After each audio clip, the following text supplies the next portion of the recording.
কোন দেশের সংবিধান অলিখিত? 4টে অপশন দেওয়া আছে, তার মধ্যে কোনটা হবে? ব্রিটেন। ভারত, চীন, ব্রিটেন, আমেরিকা রয়েছে। এর মধ্যে ব্রিটেনের যে কনস্টিটিউশন সেটা আমরা প্রত্যেকেই জানি, অলিখিত সংবিধান রয়েছে। ভেরি গুড, প্রথমটা ব্রিটেন হবে। নেক্সট, কত খ্রিস্টাব্দে east India company Bangla, Bihar এবং উড়িষ্যার দেওয়ানি লাভ করেছিল? কত খ্রিস্টাব্দে? 65। 1765, 1765, 1765-তে ইস্ট ইন্ডিয়া কোম্পানির দেওয়ানি লাভ করেছিল। কার কাছ থেকে দেওয়ানি লাভ করেছিল?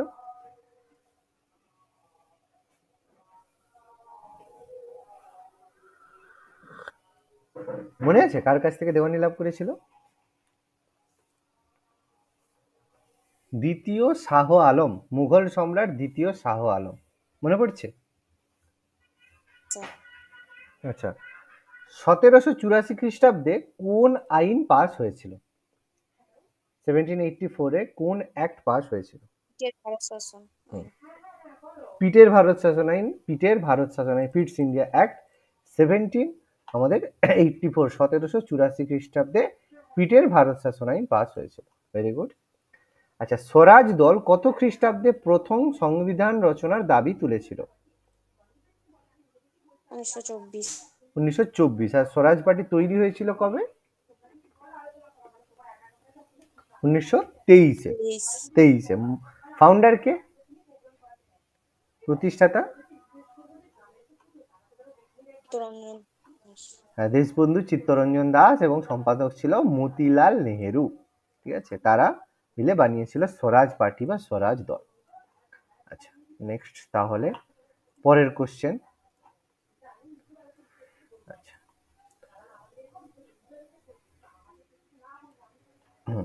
কোন চার্টার অ্যাক্টের কোনো সময়সীমা ছিল না? 4টে চার্টার অ্যাক্টের মধ্যে কোনটার কোনো সময়সীমা ছিল না? 1833। 1833, ঠিক বলছো? সময়সীমা ছিল না 53টা, 53টা বলেছিলাম লর্ড ডালহৌসির সময় যেটা হয়েছিল, বলেছিলাম তো, কোনো টাইম সময়সীমা ছিল না। বাকিগুলো সব 20 বছরের জন্য ছিল। 93 থেকে 1813 20 বছর, 1813 থেকে 1833 20 বছর, 1833 থেকে 1853 20 বছর। আর 20 বছরের আগে 1858-তে মানে ভারত শাসন আইন এসে চার্টার অ্যাক্ট পুরো বন্ধ হয়ে গেল।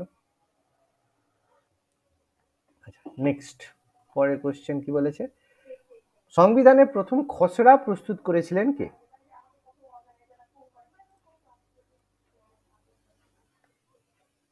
সংবিধানের প্রথম খসড়া প্রস্তুত করেছিলেন কে? Doctor B.R.. আম্বেদকর। না, এটাই হচ্ছে আমরা ভুল করে ফেলবো কি, দুটোর সঙ্গে খসড়া বা ড্রাফট নিয়ে আমরা সবসময় ড্রাফটিং কমিটির চেয়ারম্যান ডক্টর বি.আর. আম্বেদকর আমরা বলি, কিন্তু সংবিধানের প্রথম ড্রাফট মানে কি হওয়া উচিত সেটা বানিয়েছিল আমাদের মতিলাল নেহেরু, তার নেহেরু রিপোর্টে। মনে পড়েছে আমি এই জিনিসটা সম্পর্কে বলেছিলাম? নেহেরু রিপোর্ট মতিলাল নেহেরু 1928-এ বানিয়েছিল। আর আম্বেদকর আমাদের প্রথম ড্রাফট তৈরি করেছিল সংবিধানের, মানে যেটা আমাদের কনস্টিটিউশন অ্যাসেম্বলি খসড়া কমিটির সমানে তিনি সভাপতি ছিলেন, ড্রাফটিং কমিটির চেয়ারম্যান ছিলেন। ঠিক আছে, এটা ভুল হয়ে যায় বারবার। ওকে, আচ্ছা, সংবিধান দিবস কত তারিখে পালন হয়? সংবিধান দিবস বা কনস্টিটিউশন ডে? 26শে নভেম্বর। 26শে নভেম্বর। কেন 26শে নভেম্বর কেন পালন হয়?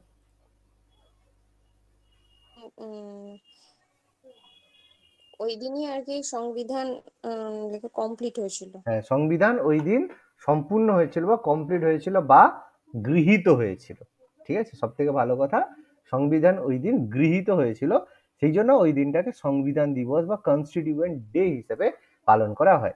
আর 26শে জানুয়ারি পালন করা হয় কি, প্রজাতন্ত্র দিবস। কেন? কেন? দিন থেকে চালু হয়েছিল। একদম, ওই দিন সংবিধান কার্যকরী করা হয়েছিল। Very good. আচ্ছা, কোন আইনের মাধ্যমে ইস্ট ইন্ডিয়া কোম্পানির ক্ষমতাকে কেন্দ্রীকরণের প্রবণতা দেখা গিয়েছিল? প্রথমবার কেন্দ্রীকরণ করার প্রবণতা দেখা গিয়েছিল কোন অ্যাক্টের মাধ্যমে?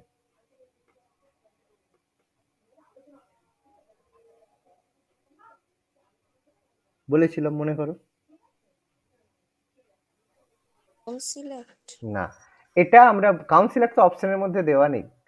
প্রথমবার মানে মনে করো দেওয়া ছিল প্রথম কেন্দ্রীকরণের প্রবণতা রেগুলেটিং অ্যাক্টের মাধ্যমে। কারণ কি রেগুলেটিং। মনে পড়েছে? রেগুলেটিং অ্যাক্ট আমি বলেছিলাম এই কারণে যে রেগুলেটিং অ্যাক্টের মাধ্যমে প্রথমবার এটা কেন্দ্রীকরণ, যে ক্ষমতা শুধু ব্রিটিশ সরকার বা কারো একটা মানে সেন্ট্রালাইজড হিসেবে থাকবে সেই কারণে।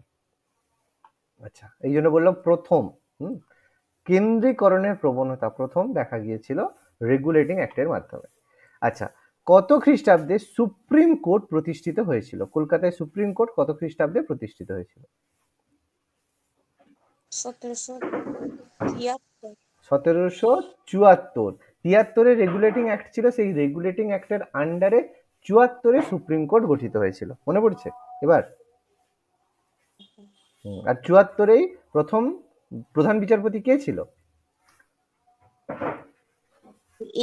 ইম্পে। Eliza Impey. আচ্ছা, সুপ্রিম কোর্টে তখন বিচারপতির সংখ্যা কত ছিল? 4। 4। 4 4। পাক্কা 4 না 3 জন ছিল মনে করো? একজন প্রধান বিচারপতি আর 3 জন ভেরি গুড। একজন প্রধান বিচারপতি। বিচারপতি আর 3 জন তার সঙ্গে সহযোগী বা সহকারী বিচারপতি। এখন আমাদেরও এখন সেম ব্যাপার। আমাদের চিফ জাস্টিস তিনি কি বিচারপতি নন? তিনিও বিচারপতি, তিনি প্রধান বিচারপতি। ঠিক আছে? সেই জন্য সুপ্রিম কোর্টের তখন বিচারপতির সংখ্যা ছিল 4 জন। আচ্ছা, ভেরি গুড। আচ্ছা, কোন আইনের মাধ্যমে প্রথমবার বিচার বিভাগ এবং শাসন বিভাগকে পৃথক করার চেষ্টা করা হয়েছিল? নট করা হয়েছিল, বলেছে চেষ্টা করা হয়েছিল। এই কথাটা আমি বলেছিলাম। ডিফারেন্স করার বা আলাদা করার চেষ্টা করা হয়েছিল। ভারত শাসন আইন। বলো কি হবে? ভারত শাসন আইন। পিটের ভারত শাসন আইন। আমি এখানেই বলেছিলাম, মনে করো ওটা সম্ভবত ওই 4-5 লাইনের দিকেই সম্ভবত ছিল আর কি। সেখানে বলা ছিল যে বিচার বিভাগগুলোকে কে কোন জায়গায় কাজ করবে, সেই জন্য বিচার বিভাগকে শাসন বিভাগ থেকে পৃথক করার প্রথম চেষ্টা করা হয়েছিল, বলা হয়নি, প্রথম চেষ্টা করা হয়েছিল পিটের ভারত শাসন আইন নয়, অ্যাক্ট অফ সেটেলমেন্টে। মনে করো অ্যাক্ট অফ সেটেলমেন্টে বলেছিলাম, নোটসটা দেখবে, খেয়াল করবে। অ্যাক্ট অফ সেটেলমেন্টে কি বলা হলো? কারণ এর আগে কি হতো যে সুপ্রিম কোর্টের ক্ষমতা, এখানে আরেকটা কোশ্চেন আমি বলতে পারি, যেটা তোমরা এভাবে বলতে পারো, কোন আইনের মাধ্যমে সুপ্রিম কোর্টের ক্ষমতাকে কলকাতার বাইরে দেওয়া হয়েছিল? মনে পড়ে? মানে এই অ্যাক্ট পর্যন্ত, এই অ্যাক্ট এর আগের যে অ্যাক্টটা ছিল সেই অ্যাক্টে বলা হয়েছিল যে সুপ্রিম কোর্টের ক্ষমতাটা শুধু কলকাতার মধ্যেই সীমাবদ্ধ থাকবে, মানে কলকাতা প্রেসিডেন্সিতে থাকবে। এই অ্যাক্টের মাধ্যমে কি করা হলো? বলা হলো সুপ্রিম কোর্টের ক্ষমতা কলকাতার বাইরেও, মানে সারা ভারতে অন্যান্য প্রেসিডেন্সিতেও সুপ্রিম কোর্টের ক্ষমতা থাকবে। কোনটা হবে সেটা? সেটাও কিন্তু সেম অ্যাক্ট অফ সেটেলমেন্টের মাধ্যমে। সেটাও কিন্তু এই অ্যাক্ট অফ সেটেলমেন্টই। তার কারণ এই অ্যাক্ট অফ সেটেলমেন্টেই সুপ্রিম কোর্টের ক্ষমতাটাকে বাড়ানো হয়েছিল এবং বিচার বিভাগ আর শাসন বিভাগকে পৃথক করা হয়েছিল। কেন? কারণ এটাকে সবাই প্রচুর ঘুষ খাচ্ছিল, তো সেই ঘুষ যাতে না খেতে পারে, মহারাজা নন্দকুমারের কেস থেকে শুরু করে প্রচুর কেস ছিল, সেই কারণে এটা করা হয়েছে। তাহলে দুটোরই উত্তর কিন্তু সেম, অ্যাক্ট অফ সেটেলমেন্ট হবে। আচ্ছা, নেক্সট বলো তো।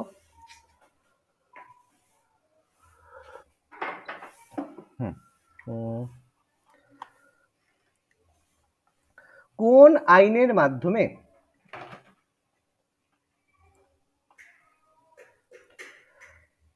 ইস্ট ইন্ডিয়া কোম্পানি অধিকৃত ভূখণ্ড সরাসরি ব্রিটিশ সরকারের সম্পত্তি হতো?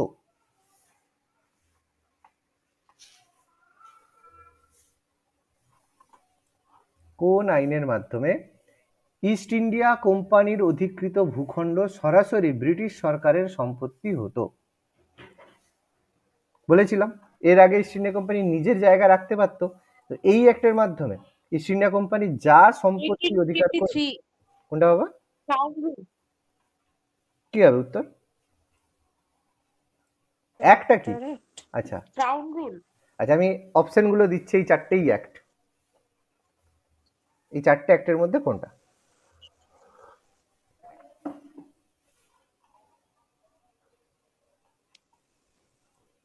বলেছিলাম মনে করো। আরে এটাই তো চার্টার অ্যাক্টের গুরুত্ব ছিল, সরি, এটাই তো পিটের ভারত শাসন আইন তো এটাই বলেছিল। পিটের ভারত শাসন আইনটা কি ছিল? হ্যাঁ এটাই তো বলেছিল যে এর আগে যা গন্ডগোল করতো, সেই জন্য উইলিয়াম পিট সেই সময় প্রধানমন্ত্রী, তিনি তো এটাই বললেন যে না, ব্রিটিশ সরকারের আর সম্পত্তি সেটাই হবে, ইস্ট ইন্ডিয়া কোম্পানি যা, কারণ ইস্ট ইন্ডিয়া কোম্পানিকে কন্ট্রোল করার জন্য। মনে পড়ছে এবার? মনে পড়েছে না পড়েনি এখনো? হ্যাঁ স্যার, মনে পড়েছে। ওকে, নেক্সট তাহলে পরেরটা বলো। নেক্সট কোশ্চেন বলছে কি, উম,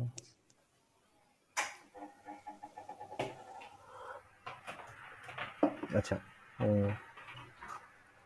কোন চার্টার অ্যাক্টের মাধ্যমে প্রথম খ্রিস্টান মিশনারিরা ভারতে ধর্ম প্রচারের সুযোগ পেয়েছিল? 1813 charter act. 1813 charter act, very good. কোন চার্টার আইনের মাধ্যমে পেয়েছিল? 1813, 1813, 1813 চার্টার অ্যাক্ট। ভেরি গুড, মনে রাখতে হবে।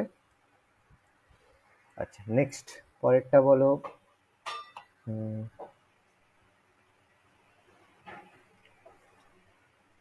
আচ্ছা, বলো, কোন চার্টার অ্যাক্টে প্রথমবার আইনের কোডিফিকেশন করা হয়েছিল?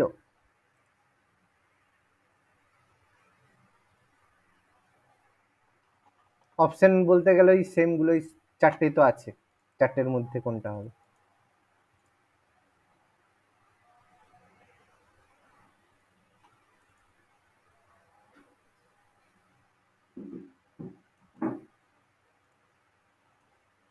চার্টার অ্যাক্ট, মানে প্রথম চার্টার অ্যাক্ট। চার্টার অ্যাক্ট তো বলাই আছে, কোন চার্টার অ্যাক্টের মাধ্যমে? প্রশ্নের মধ্যে তো চার্টার অ্যাক্ট বলাই আছে, চার্টার অ্যাক্ট কোন সাল, কোন সালের চার্টার অ্যাক্টের মাধ্যমে? চারটেই তো হয়েছিল, 1793, 1813, 1833, 1853। 1833। 1833, ভেরি গুড। কেন 1833? কে এসেছিল সেই সময়? Lord Macaulay. লর্ড মেকলে, মানে লর্ড উইলিয়াম বেন্টিক, ঠিক আছে, সেই কারণে এটা সেই সময়ে হয়েছিল। Very good. আচ্ছা, নেক্সট পরেরটা 1833-এর চার্টার। আচ্ছা, নেক্সট বলো তো।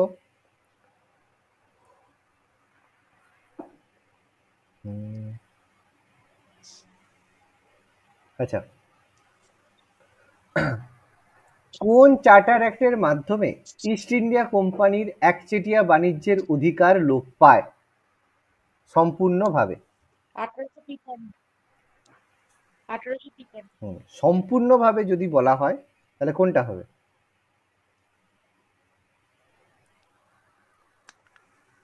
সম্পূর্ণভাবে মানে এর আর কোনো কিছু মধ্যে থাকবে না, মানে পুরো ইস্ট ইন্ডিয়া কোম্পানি, কোনটা হবে? সম্পূর্ণভাবে ইস্ট ইন্ডিয়া কোম্পানির অধিকার, একচেটিয়া অধিকার লোপ পায়। না, চার্টার অ্যাক্ট তো বলে দিয়েছি বাবা, চার্টার অ্যাক্ট বলেছি, কাউন্সিল অ্যাক্ট কেন উঠছে? 1853 হবে। না 1853 বলেছিলাম, না 1833 বলেছিলাম? 1800, মনে করো 1833 ছিল তো, কারণ এর আগে পর্যন্ত সম্পূর্ণরূপে 53। সম্পূর্ণরূপে 53-তে সম্পূর্ণরূপে কোথায় ছিল? মনে করো 33-এ যখন, আচ্ছা আরেকবার একবার মনে করো, রিভাইভ করো। 1793-তে কোনো কিছু রেস্ট্রিকশন দেওয়া হয়নি। 1813 পরেরটাতে কি বলা হলো? একচেটিয়া বাণিজ্যে লোপ পায়, কিন্তু চীনের সঙ্গে বাণিজ্য আর চা আফিম বাণিজ্য সেটা ইস্ট ইন্ডিয়া কোম্পানি করতে পারবে, মানে 1813-তে। আর 33-এ কি করা হলো? পুরোটাই তুলে নেওয়া হলো। মনে পড়ছে এবার? সম্পূর্ণ লোপ পায়। আর 53-র প্রয়োজন কোথায় ছিল? 53-তে এলো কোথায়? 53-তে আর তার 33-এই যদি সবকিছু হয়ে গেল, যে যে কেউ এসে বাণিজ্য করতে পারবে, তাহলে 53-তে আর দরকার হয় কোনো? বুঝতে পারলাম? হ্যাঁ স্যার, হ্যাঁ স্যার। 53 হবে, 33 হবে। হুম, আচ্ছা বলো তো, কোন চার্টার অ্যাক্টের মাধ্যমে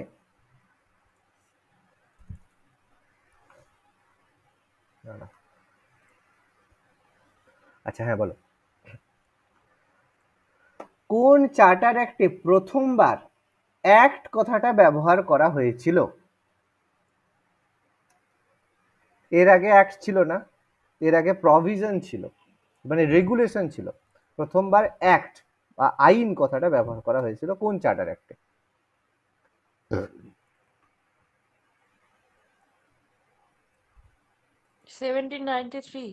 না, মনে করো। আরে বাবা, আইনের কোডিফিকেশন যখন হবে তখন তারই মাধ্যমে 33, না হলো? 33, আইনের কোডিফিকেশন 1833। যেটা হলো তখনই তো এটা হলো না? মনে পড়ছে এবার?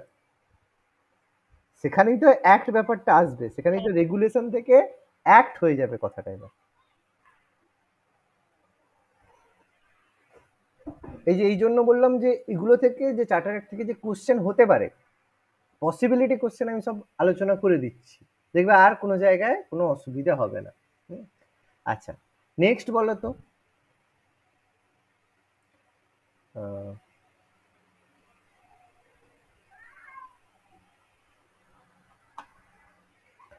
আচ্ছা বলো, প্রথম ভারত সচিব কে ছিলেন?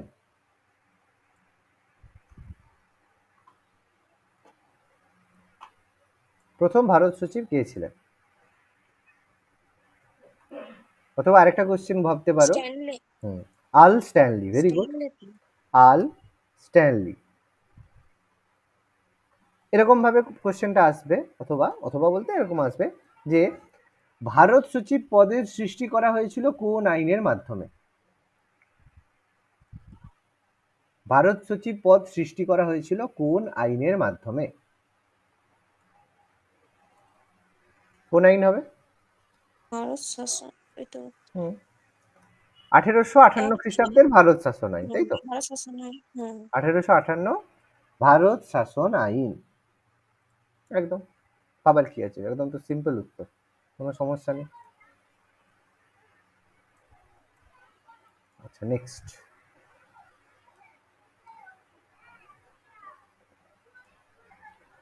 পরেরটা বলো।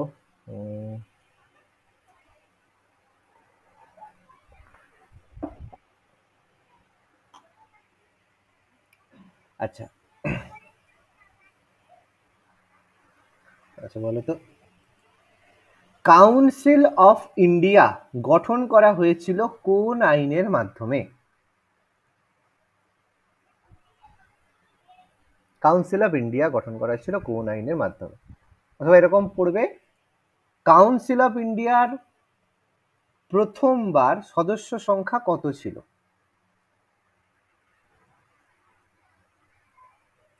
কি হবে?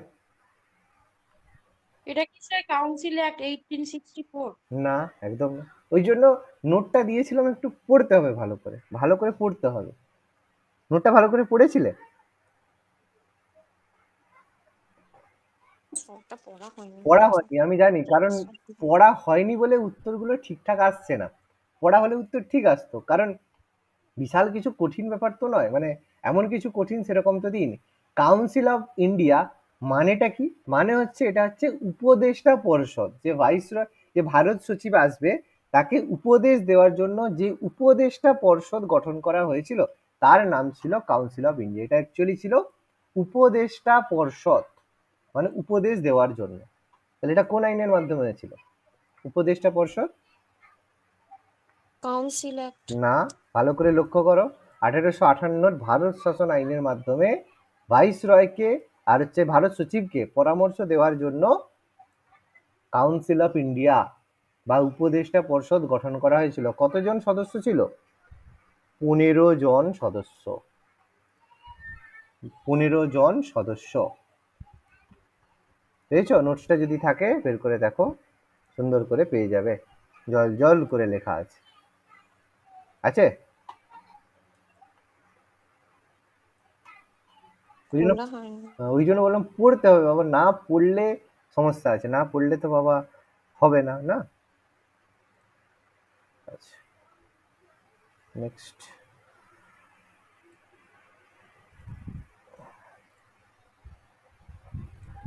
আচ্ছা,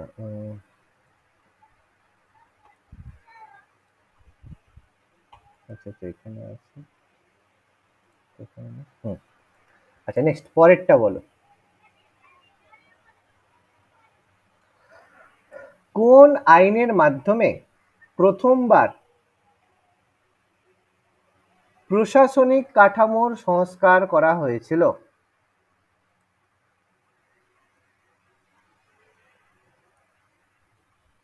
কি হবে? আরে প্রশাসনিক কাঠামো সংস্কার করার জন্য কোন অ্যাক্ট এসেছিল? প্রশাসন মানে তো কাউন্সিল। কাউন্সিল। কাউন্সিল ব্যাস, তাহলে এটাই হবে answer. Council of India act, বা যেটাকে আমরা পরিষদ আইন বলছি, কত সালে? 1861, 1861। দেখো জিনিসটা একটু বোঝার চেষ্টা করো, ব্যাপারটা কি। প্রথমবার কাউন্সিল অফ ইন্ডিয়া মানে এটা নয় যে কাউন্সিল অফ ইন্ডিয়া অ্যাক্ট, দুটোর পার্থক্য বোঝো। আগে তো কাউন্সিল অফ ইন্ডিয়াকে গঠন করতে হবে, তারপর না তার রিফর্ম করা হবে।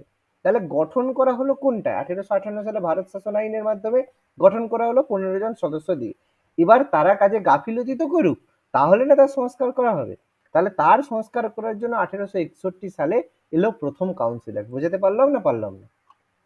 হ্যাঁ হ্যাঁ স্যার, স্যার বুঝতে তাহলে পারছি আগে তো এবার। ফর্ম হতে দাও, তারপর তো তার হচ্ছে ভুল ভ্রান্তি বের করবে, নাকি আগেই তার ভুল ভ্রান্তি বের করে দেবে?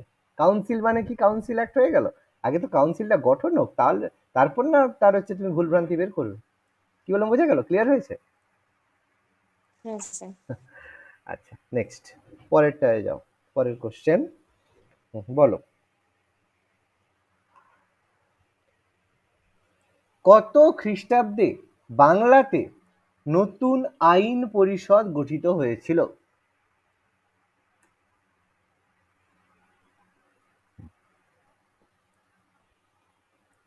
সেম ভাবে এটা তিনটে আলাদা আলাদা কোশ্চেন পড়তে পারে।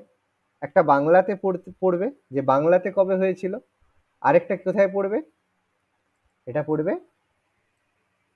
উত্তর পশ্চিম সীমান্ত প্রদেশে, আরেকটা কোথায়, পাঞ্জাবে। আলাদা আলাদা তিনটে, মানে তোমার সাল কোনটা কবে হয়েছিল, বা এরকম পাঞ্জাব আইন পরিষদ এভাবেও পড়তে পারে, এইভাবে কোশ্চেন।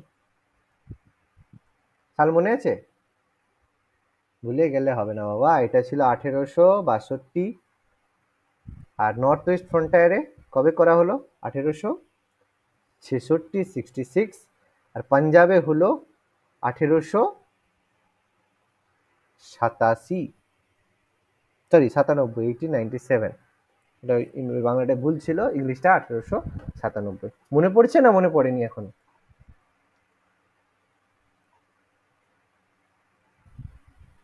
আচ্ছা সালগুলো মনে নেই। সালগুলো মনে পড়েনি, কিন্তু এই সালগুলো বাবা করতে হবে। কিন্তু এতগুলো অনেক কিছু সাল তো আছে, এই কাউন্সিলের সালগুলো কিন্তু করতে হবে, কারণ এই কাউন্সিলের সালগুলো খুব গুরুত্বপূর্ণ। ঠিক আছে, বুঝেছো? এই কারণে বললাম। আচ্ছা নেক্সট, পরেরটা।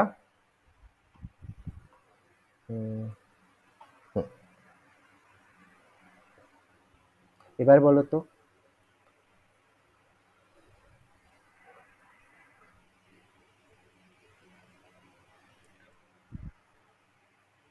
কোন ভারতীয় ক্যানিং এর বর্ধিত কাউন্সিলে সদস্য হিসেবে যোগদান করেছিলেন?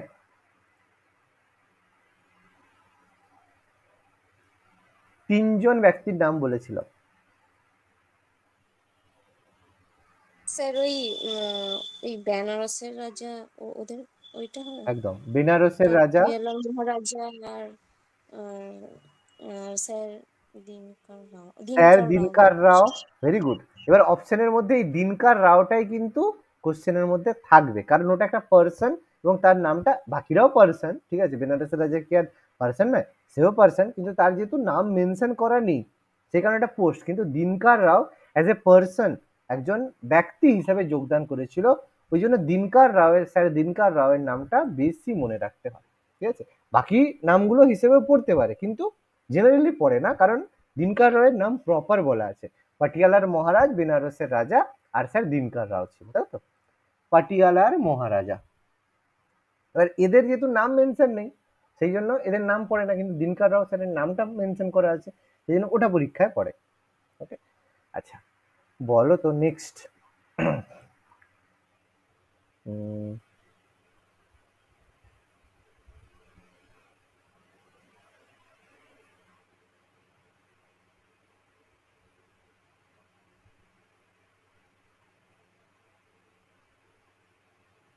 আচ্ছা বলো, কোন আইনের মাধ্যমে গভর্নর জেনারেল অর্ডিন্যান্স ইস্যু করার ক্ষমতা পেয়েছিল?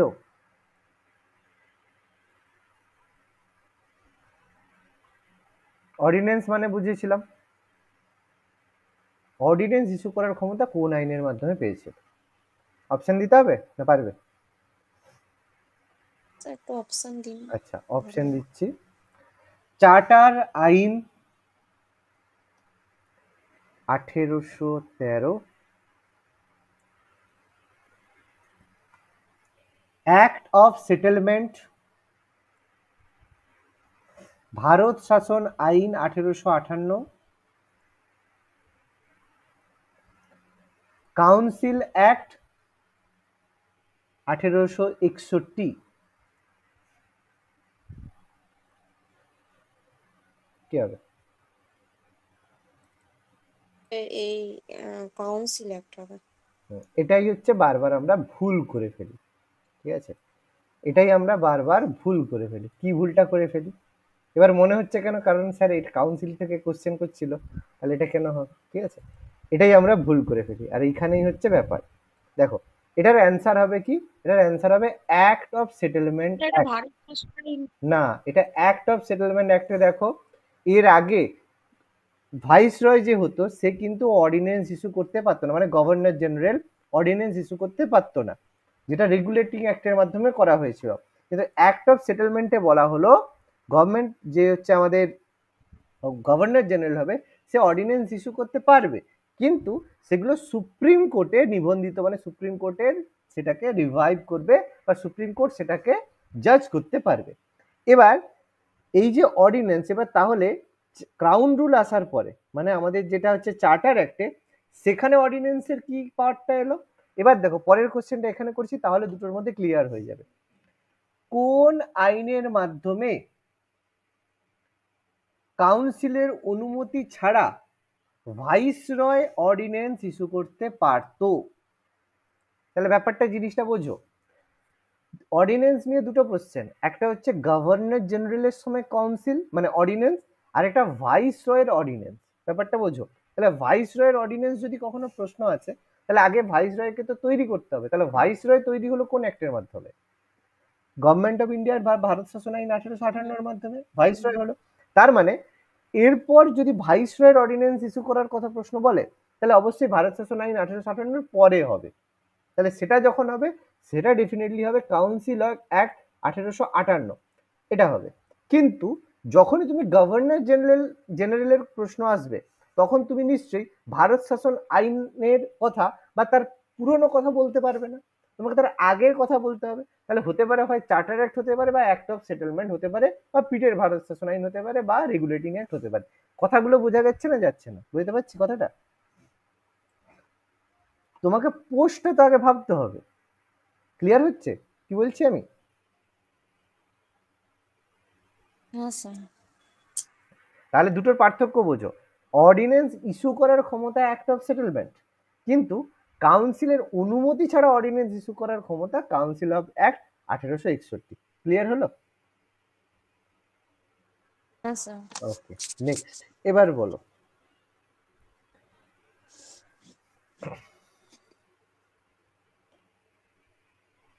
হ্যাঁ, কি বলছো বাবা? এইটা স্যার একবার বলবেন, আমার কেটে কেটে যাচ্ছে, শুনতে পাই। আচ্ছা আচ্ছা, হ্যাঁ, বলছে যে যদি বলে গভর্নর জেনারেলের অর্ডিন্যান্স ইস্যু করার ক্ষমতা, তাহলে প্রথম কথা গভর্নর জেনারেল কবে ছিল সেই কথা ভাবতে হবে। তাহলে গভর্নর জেনারেল কতদিন ছিল?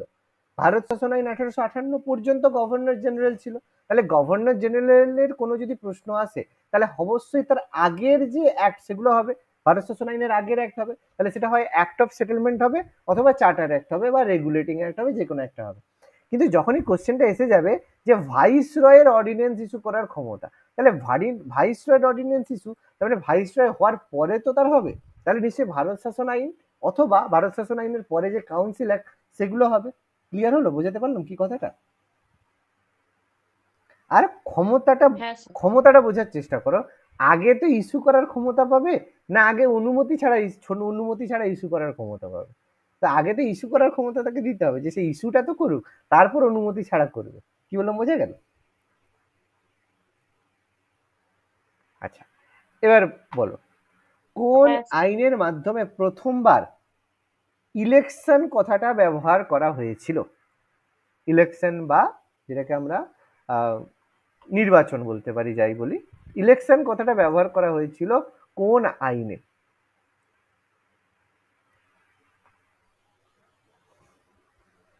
বলে বলো, এটাও বলেছিলাম।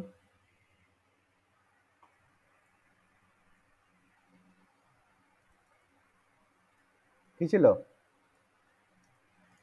এটা ছিল কাউন্সিল অফ ইন্ডিয়া অ্যাক্ট 1892। মনে পড়ছে? 1892-তে প্রথমবার ইলেকশন কথাটা ব্যবহার করা হয়েছিল, কিন্তু সেটা অবশ্যই লিমিটেড ভাবে। পড়োনি? পড়লে উত্তর দিতে পারতে, একদম পড়োনি। পড়লে উত্তরগুলো দিতে না পারতে। স্যার পড়া হয়। পড়লে উত্তরগুলো দিতে পারতে। আচ্ছা, এবার বলো তো,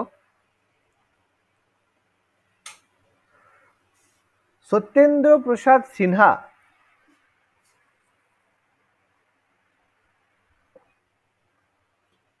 কোন কাউন্সিল অ্যাক্টের মাধ্যমে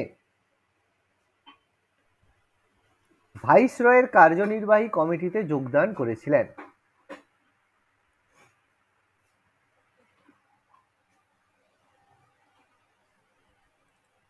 বলো, বলেছিলাম তো, পড়ানোর সময় বলেছিলাম। প্রথম গভর্নর বা প্রথম ভারতীয় সদস্য হিসাবে লর্ড সিনহা বা সত্যেন্দ্র প্রসাদ সিনহা যোগদান করেছিল। এবার সেটা কোন কাউন্সিল অ্যাক্ট? ভুলে গেছো? তো অপশন আচ্ছা হ্যাঁ, কাউন্সিল অ্যাক্টের 4টে অপশন বলাই যাচ্ছে: 1861, 1892, 1909। তিনটেই তো হয়েছিল, এই তিনটের মধ্যে কোনটা? তিনটেই তো কাউন্সিল অ্যাক্ট ছিল, এই তিনটের মধ্যে যে কোনো একটা হবে। অপশনের মধ্যে এই তিনটাই বলা আছে: 1861, 1892 আর 1909। কোনটা হবে বলো? বলেছিলাম, এটা হচ্ছে 1909-এর মরলে মিন্টোতে বলেছিলাম পড়ানোর সময়।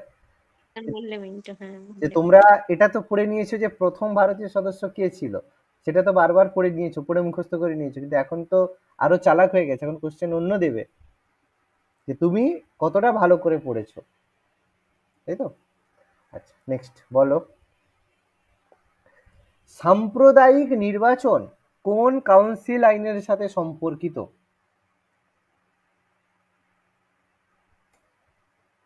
সাম্প্রদায়িক নির্বাচন। স্যার মডেলে মিনিটটা হবে। একদম মরলে মিন্টো, মানে 1909-এর কাউন্সিল অ্যাক্ট, তাই তো? হুম। সেটাই হচ্ছে আমাদের সাম্প্রদায়িক নির্বাচনের সঙ্গে যুক্ত ছিল। আচ্ছা, নেক্সট বলো তো,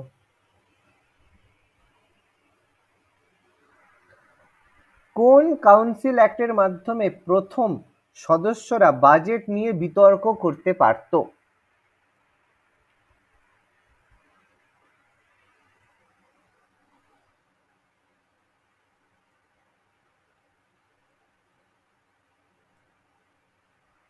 বলো, ওই অপশন বলতে 4টে, কোনটা হবে? 1892-এর কাউন্সিল অ্যাক্ট, মনে নেই? বলেছিলাম তো।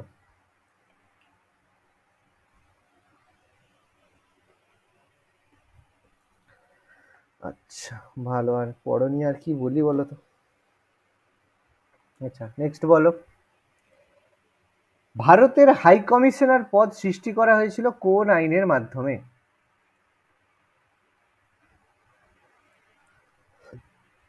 ভারতের হাই কমিশনার, এই Montagu Chelmsford. Montagu Chelmsford, very good. মানে ওটা হচ্ছে 1919 সালের ভারত 1919। শাসন আইন, একদম, যেটাকে আমরা মন্টেগু চেমসফোর্ড বলি। আচ্ছা, ভেরি গুড।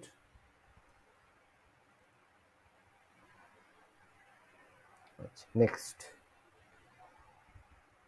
পরেরটা কি বলছে, আচ্ছা, বলো তো।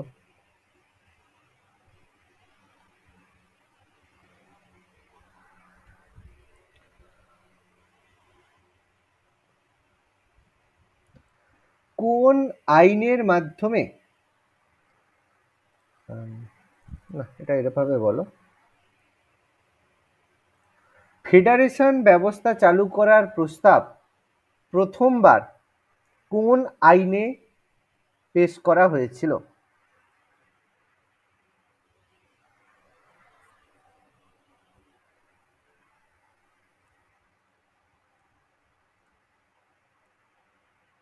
অপশন দেবো? হ্যাঁ স্যার।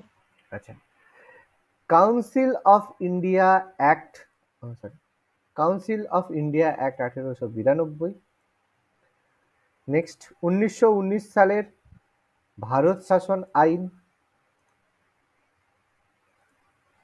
আচ্ছা, নেক্সট সাইমন কমিশন, 1935 সালের ভারত শাসন আইন। Simon commission. Simon commission report. কি হবে উত্তর?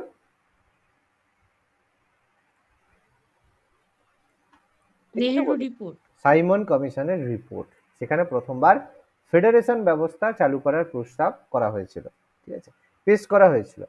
এই কোশ্চেনটাই একটু ঘুরিয়ে বলা হলো, কোন আইনের মাধ্যমে প্রথমবার ফেডারেশন ব্যবস্থা চালু করা হয়েছিল?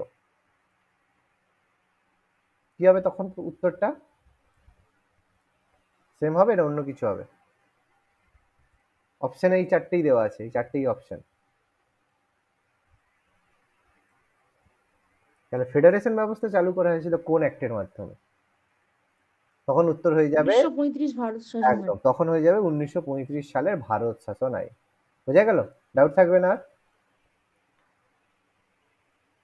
আচ্ছা, নেক্সট,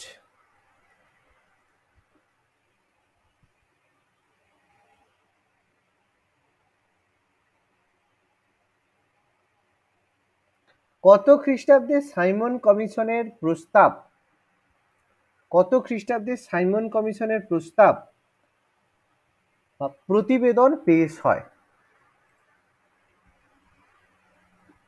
1928। 1928, 1930। 1930। একদম। এখানে কোশ্চেন গুলো আমি চারটে পরপর 30। লিখে দিচ্ছি যাতে তোমাদের মনে থাকে। এক সেকেন্ড।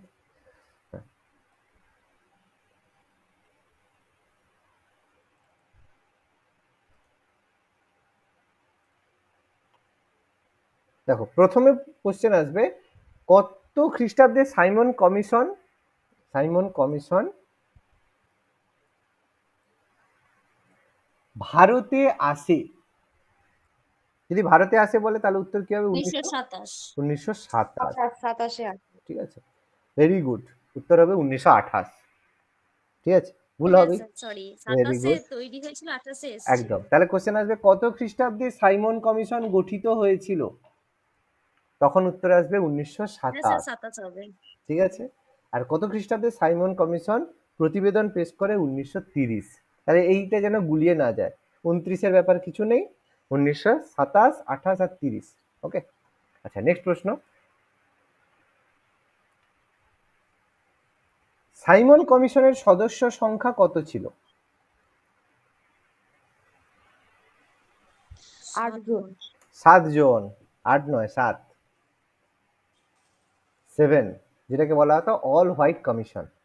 কারণ সমস্ত যে সদস্যরা ছিল তারা ব্রিটিশ ছিল, কেউ ব্রিটিশ ভারতীয় ছিল ছিল, না। কোনো ভারতীয় সদস্য ছিল না তাই। আচ্ছা, নেক্সট বলো তো।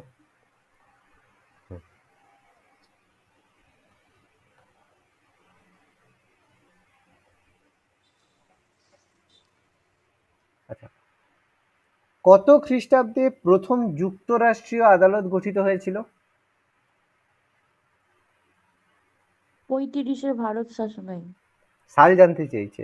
অপশন আছে 1935, 1936, 1937, 1938 সাল জানতে চাইছি। 37-এ স্যার। 1937 30 হ্যাঁ নভেম্বর 1937 1937 ভেরি গুড। আচ্ছা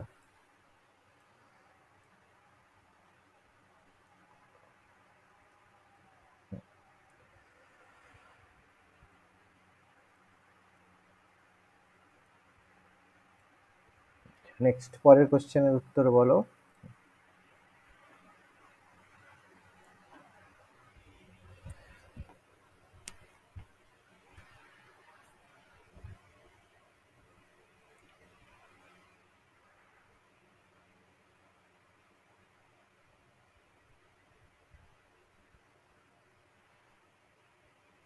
বলো, সিমলা কনফারেন্স কত খ্রিস্টাব্দে হয়েছিল?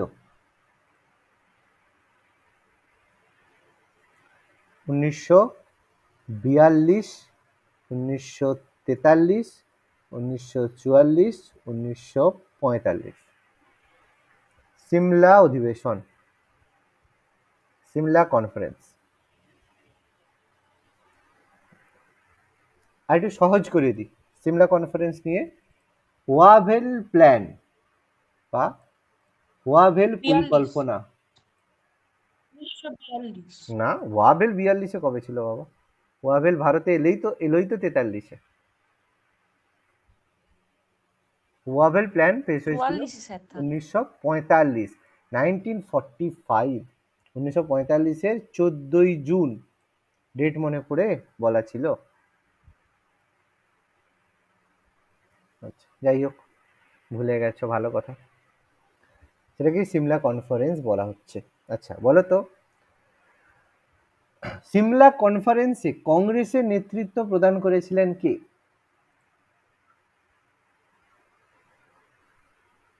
অপশন চাই?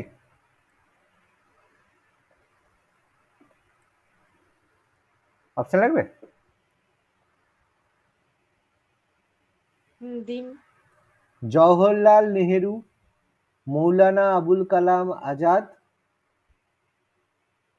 মহাত্মা গান্ধী, বল্লভভাই প্যাটেল। কে বলো?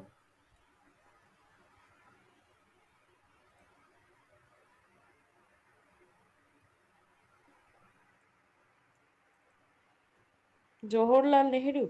এই কোশ্চেনটা আবার মানে আরেক রকম ভাবে আসবে, আরেক রকম ভাবে নয়, উত্তর আলাদা।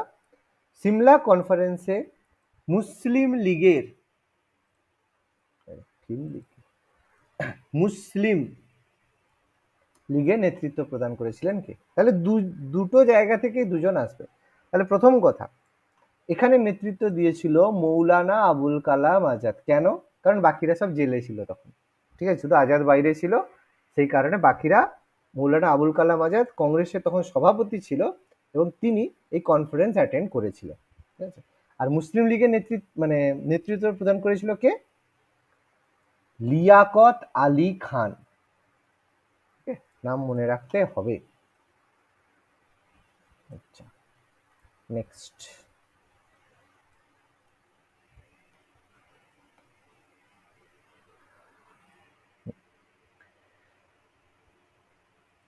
স্বাধীন ভারতের প্রথম স্বাস্থ্যমন্ত্রী কে ছিলেন?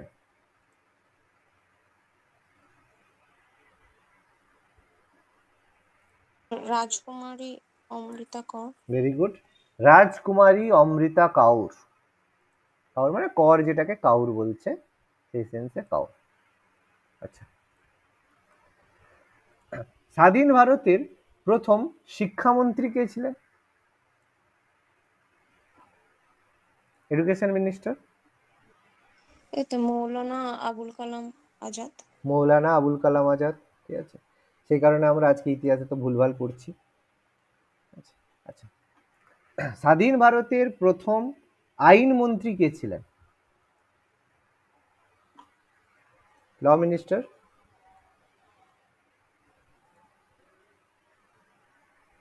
কে আর হবে? ডক্টর বি আর আম্বেদকর। আম্বেদকর। তাহলে এত কঠিন কোশ্চেন না পারলে হবে? ল মিনিস্টার তিনি ছিলেন না, কিছুদিন পরে রিজাইন করেছিল, যাই হোক তার কারণ নেহেরু ছিল, সে আর বলে লাভ নেই। আচ্ছা, স্বাধীন ভারতের প্রথম রেল মন্ত্রী কে ছিলেন?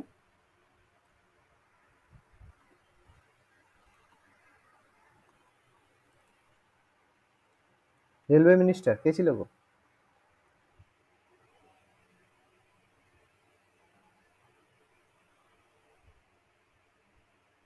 নাম ভুলে গেছে নাকি?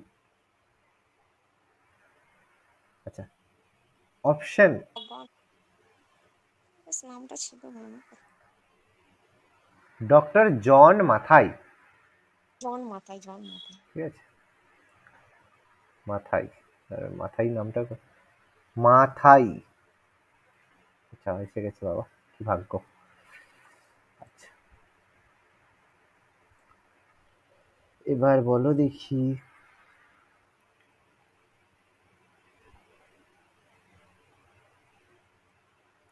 কত তারিখে ভারতীয় স্বাধীনতা আইন পাস হয়েছিল? এটা ডেট, শুধু সাল বললে হবে না, ডেট বলতে হবে। 1947 সালের জুলাই মাস। 16ই জুলাই। 1947 সালের 14ই জুলাই। 14 জুলাই, হ্যাঁ ঠিক আছে, 14 ভেরি গুড। জুলাই। সাল মনে রাখতে হবে, ডেট সহ। ঠিক আছে, এখানে আর সাল বললে হবে না। নেক্সট বলো দেখি,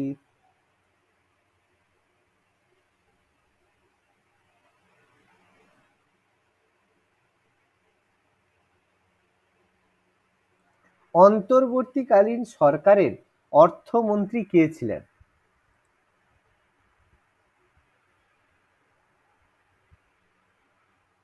অপশন চাই? একবার দিন। আচ্ছা, অপশন, ছেত্রী ছিলেন। আচ্ছা বলে দিচ্ছি। আর কে সম্মুখম চেট্টি,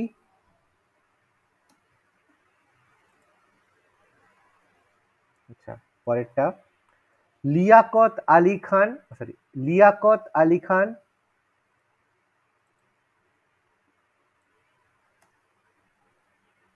রাজেন্দ্র প্রসাদ, যোগেন্দ্রনাথ মন্ডল, কে ছিল?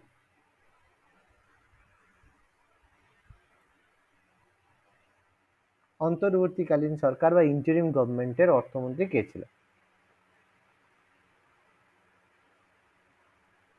চেট্টি তো স্বাধীন ভারতের ছিল একদম, না? সে ঠিক স্বাধীন ভারতের ছিল। তাহলে অ্যান্সার কি হবে? অ্যান্সার হবে লিয়াকত আলী খান। ঠিক আছে, আর এই কোশ্চেনটা যদি করে অন্তর্বর্তীকালীন সরকারের আইন মন্ত্রী কে ছিলেন? অপশন উপরের চারটাই।